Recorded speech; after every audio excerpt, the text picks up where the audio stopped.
Poemicit, რუსეთი ითხოვს უკრაინას დენაციფიკაციას. და საქართველოში ამ დენაციფიკაციას რეალურად ახორციელებენ.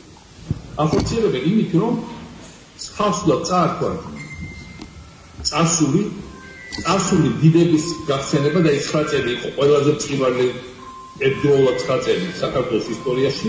ეს სოფიოს მიერ არის აღიარებული, ჩემს თქმები არ არის. მათ უნდა გამოაცალონ წინააღმდეგობის კოდი, მოაშორონ და საქართველოს ლანგარზე მიართვან საბოლოო დაპყრობისთვის და განადგურებისთვის. ამიტომ იქ ისინი აპირებენ დენაციფიკაციას, საქართველოში ისინი დენაციფიკაციას ახორციელებენ. წერია კიდევაც ევროპის სახალხო პარტიის, ევროპის ყველაზე დიდი პოლიტიკური გაერთიანების რეზოლუციაში, რომ იყენებენ ამ ეგრეთ წოდებულ კომისიას, უკანონო პარლამენტში შექმნილი ხაზგასმითარი კომისია, უკანონო ერთპარტიულ პარლამენტში შექმნილი ეგრეთ წოდებული საგამოძიებო კომისია, რომლის ამოცანა არის ნაციონალური მოძრაობის განადგურება. ეს ბევრად ფაქტია, ვიდრე ნაციონალური მოძრაობის განადგურება, ან ჩემი განადგურება, ეს არის ქართული ხალხის გენეტიკური კოდის გამოცვლა. და ამას ახორციელებენ. აი ესენი არიან ამით დაკავებული. ამიტომ ასეთი მტრები საქართველოს არ ყოლია საუკუნეების განმავლობაში. ასეთ საქართველოს არ ყოლია საუკუნეების განმავლობაში. რამდენიც უნდა იპოტიოთ, მე შემარგვის ისტორიაში თქვენ ვერ წამართვით და ისტორია მე რა თქმა უნდა გამომართლებს და რა თქმა უნდა ვერავინ ვერ შემოუწმენთ.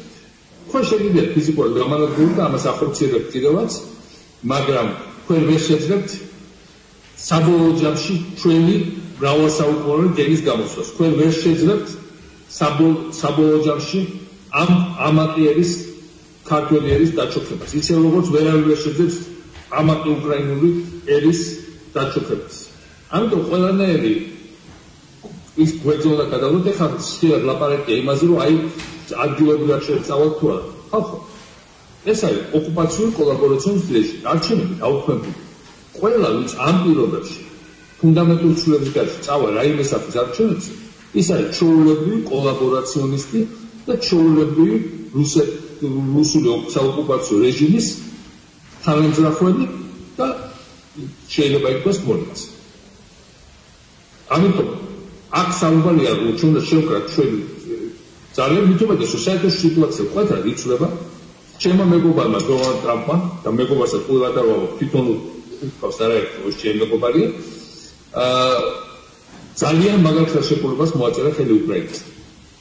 აღადგინა უკრაინისთვის დაიწყო ფართო მასშტაბიანი სამხრეთ დახმარების აღმოჩენა და მკვეთრი გაუცხადებები გააკეთა მისმა ადმინისტრაციამ რუსული პოლიტიკის წინააღმდეგ. მე ყოველთვის ჯეროდა, რომ დონალდ ტრამპი არ მიატოვებდა უკრაინას, ყოველთვის ჯეროდა, რომ დონალდ ტრამპი იდგებოდა სამართლიანობის ხალეს, მიუხედავად ისა, ვიღაც მის განცხადებები ამბობს დასშენად, მე ვიცნობ ამ კარგ დიდი ხანია, 93 წლიდან, 1994 წლიდან, როდესაც ამერიკაში იურიდიულ ფირმაში მუშაობდი და ძალიან კარგად ვიცი, რომ თუ რა ძრასადმი ამბიცია ამოძრავებს მას.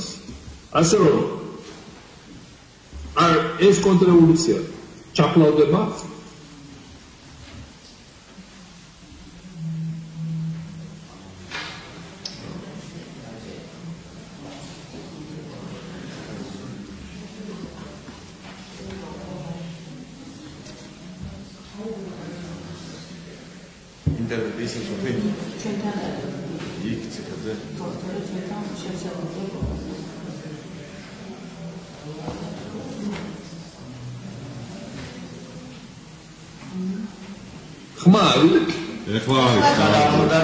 აიქი ყავითო კონტრრევოლუცია აუცილებლად ჩაფლავდებაო რა, მან ვიყავით.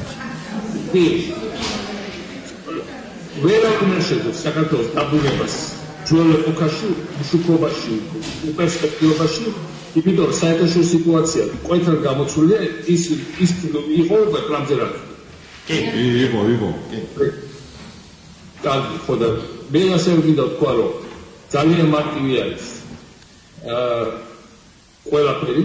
ახლა შავი და თეთრი, გესავი და თეთრი, რამდენიც უნდა გააბუხონ ამათ რა პროპაგანდაც უნდა აწარმოონ.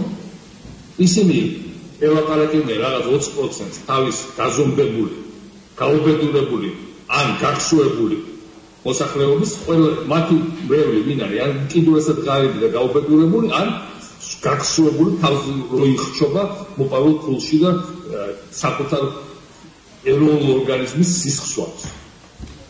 აი ამათ უმოქმედებს ეს პროპაგანდა რომელიც მიდის.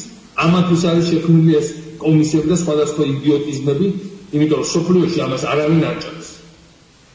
მე ძალიან დიდ ხარჯებს ვიღებ სოფლიოს მრავალი ქვეყნიდან, ძალიან მაგარი რეზოლუციები იღეს კიდევ ერთხელ, რომ ძალიან მიხარია რომ ჩვენ ყავს დარბაზში არის ვიც დავინახე, ყველაფერი დავინახე.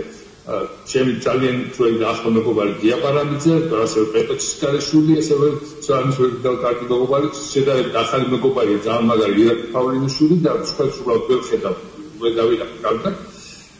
მადლობელი ვარ. თქვენი სოლიდარობის მადლობელი ვარ თითოეული ადამიანის, რომელიც სოლიდარულია ჩემს მიმართ. მე ძალიან კარგად ვიცი, რომ საქართველოს ხალხის აბსოლუტურ ნარჩენ მემჭირს ხალხს, მე ძალიან კარგად ვიცი, როგორ უყალავთ და ახლა სიყვარულს მიგზავნიან უკრაინიდან, მუდმივად და რეგიონის სხვა ქვეყნებიდან და მე კარგად ვიცი, რომ ეს ვერ უპატიებიათ და ამიტომ არ უსმენენ ევროპას და ამერიკას. ურს რომ ჩემი პოლიტიკური დევნა დაუყოვნებლივ და შეწყდეს. ამითი აჩქარებენ თავის გასაშლელს. Амбаши вар срулят дацмулები. И я хочу декілька слів сказати українською. По-перше, я хочу привітати українців і з нової угоди по надрам. Я вважаю, що це один з найбільших досягнень України з часу повернення незалежності. Чому? Тому що поряд з угодою з Європейським Союзом ця угода реально створює зовсім інші умови, найкращі умови для розвитку країни. Я хочу привітати президента Зеленського і його адміністрацію, які зробили можливу цю угоду, змінили її текст. Також так, як мого друга президента Трампа, який приклав до цього руку і який також ініціював цю угоду разом з президентом Зеленським.